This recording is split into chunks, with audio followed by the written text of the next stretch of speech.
Bonjour tout le monde! On est dans cette première capsule de cette nouvelle série sur l'Épître aux Corinthiens.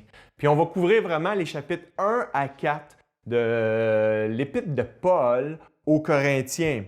Et le titre qu'on a donné à cette série-là, c'est « Rebâtir nos relations ». L'idée est qu'une fois qu'on est chrétien, qu'on est disciple de Jésus, nos relations avec les chrétiens puis avec ceux qui ne croient pas en Jésus changent. Donc, il faut donc rebâtir nos relations à partir de zéro. Parce que maintenant, on a une nouvelle vie, on a de nouvelles relations. Connaître Jésus, connaître sa mort, connaître sa résurrection, nous ouvre des nouvelles portes, nous ouvre une nouvelle dimension dans nos relations. Ça nous ouvre comme une nouvelle réalité. C'est comme si on avait une nouvelle vie, puis qu'on rebâtit les relations qu'on avait avant. Fait qu'on va voir dans Corinthiens que même en tant que chrétien, même en tant que disciple de Jésus, on a des problèmes. On a des problèmes relationnels, soit qui viennent d'avant notre rencontre avec Jésus, ou après notre rencontre avec Jésus, on a aussi des problèmes. Mais on va voir que connaître Jésus, connaître sa mort et connaître sa résurrection change notre façon d'interagir avec les autres. Ça va affecter nos relations familiales, nos relations communautaires, nos relations avec nos collègues de travail. Donc, on va aller vraiment dans l'Épître de Corinthiens. Et c'est vraiment dans 1 Corinthiens. Et je vais lire les 3 premiers versets pour débuter cette série. De la part de Paul, appelé à être un apôtre de Jésus-Christ par la volonté de Dieu et du frère Sosthène, à l'Église de Dieu qui est à Corinthe, à ceux qui ont été conduits par la sainteté par Jésus-Christ, appelés à être saints, et à tous ceux qui, partout, font appel au nom de notre Seigneur Jésus-Christ, le Seigneur et le nôtre. Que la grâce et la paix vous soient données de la part de Dieu, notre Père et du Seigneur Jésus-Christ.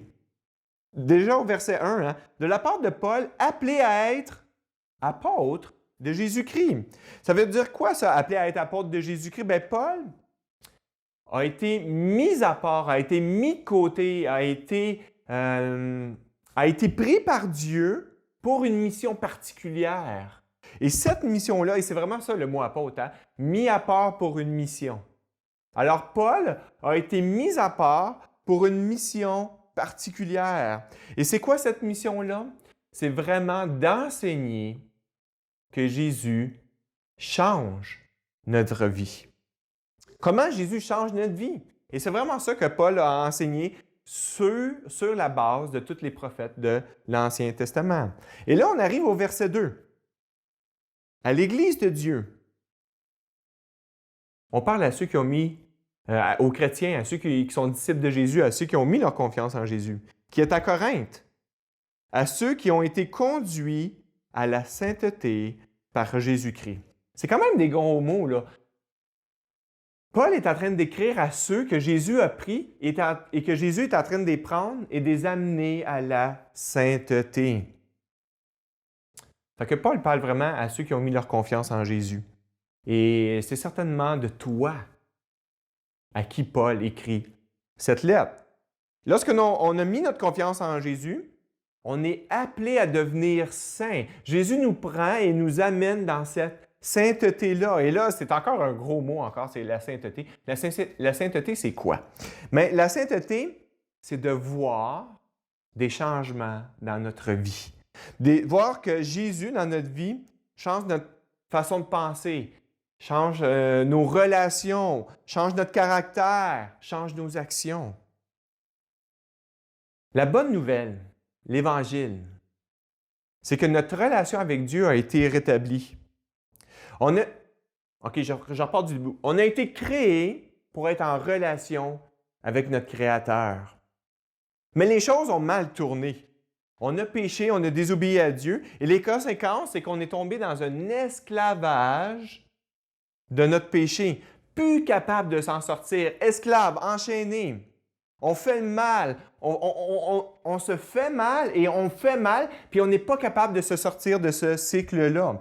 Et la solution à ce problème-là, c'est vraiment dans la mort et la résurrection de Jésus, où Jésus vient prendre notre condamnation, notre position d'esclave, d'être enchaîné. Lui a été cloué à une croix. Et Jésus prend notre position d'être humain esclave pour que nous, on puisse prendre sa position d'être fils de Dieu et d'être libre.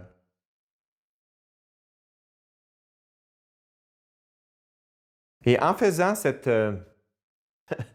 échange-là avec Jésus, ma condamnation n'est plus sur moi. On est rendu fils de Dieu et maintenant on peut avoir encore une relation avec Dieu, le Créateur, comme qu'il a voulu au commencement. Comment c'est possible? Premièrement, par grâce. Ça veut dire que ce n'est pas quelque chose qu'on mérite ou qu'on peut acquérir, soit avec des actions ou de l'argent ou quoi que ce soit. On ne peut rien faire pour avoir cette solution-là. Deuxièmement, c'est par la foi.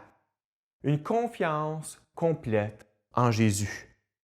Une confiance que Jésus est mort avec ma condamnation, avec mes péchés et qu'il est ressuscité, justifié. Et que autant que Jésus est ressuscité, justifié, Jésus va me ressusciter, justifié aussi. Et on a cette confiance-là en Jésus.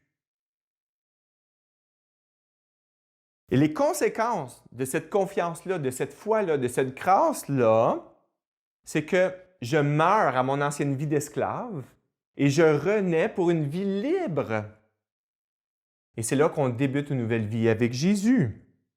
Et on le représente par le baptême. On meurt à notre ancienne vie. Tu sais, dans le baptême, là, on plonge la personne dans l'eau. Cette personne-là meurt à son ancienne vie, c'est une image, et renaît pour une nouvelle vie libre avec Jésus. Parce qu'on ressort la personne de l'eau là, après le baptême habituellement. C'est comme si, quand tu décides de mettre ta confiance en Jésus, Jésus dit, OK, tu me donnes ta vie, je la prends, donc je vais te faire mourir et je vais te donner une nouvelle mission, une nouvelle identité, je vais te donner un nouveau caractère et tu vas retourner dans le monde où tu étais et maintenant tu vas me représenter. Au verset 2, il y a un mot qui est aussi que j'aime à la fin du verset 2. Appelez à être saints et à tous ceux qui sont partout font appel au nom du Seigneur Jésus-Christ. Et c'est important parce que le mot Seigneur Jésus-Christ, ça veut dire que Jésus est devenu le centre de notre vie. Notre nouvelle vie est avec Jésus au centre, ce qu'on n'avait pas avant qu'on était esclave. Jésus est au centre de mon assemblée, Jésus est au centre de mes pensées, Jésus est au centre de mes relations. Et c'est vraiment ce thème-là, Jésus est au centre de mes relations qu'on va voir avec l'Épître de Corinthiens. Jésus est au centre de mon couple, ça change mon couple. Jésus est au centre de mes relations avec mes enfants. Jésus est au centre de mes relations avec mes collègues. Jésus est au centre de mes relations avec mes voisins. Jésus est au centre de mes relations avec ma ville, ma société. Jésus est au centre de mes chicanes, de mes conflits, de l'injustice. Et ça veut dire quoi que Jésus est au centre? On va voir dans les 4 premiers chapitres de l'Épître aux Corinthiens, ça change quoi que Jésus est au centre de mes relations? Mais ça change tout. Et c'est ça qu'on va voir ensemble. Une série de 12 capsules que le titre va être « Rebâtir nos relations ». Maintenant que Jésus est au centre de ma vie, Jésus redéfinit mes relations avec les autres. Il y a nos relations avant Jésus et il y a nos relations après Jésus. Et on va voir que quand on redéfinit nos relations avec Jésus, ça va être une folie pour le monde. Le baptême. Pourquoi le baptême? C'est une folie. Mais parce que Jésus a changé ma relation avec Dieu. Le mariage. Pourquoi se marier? C'est une folie.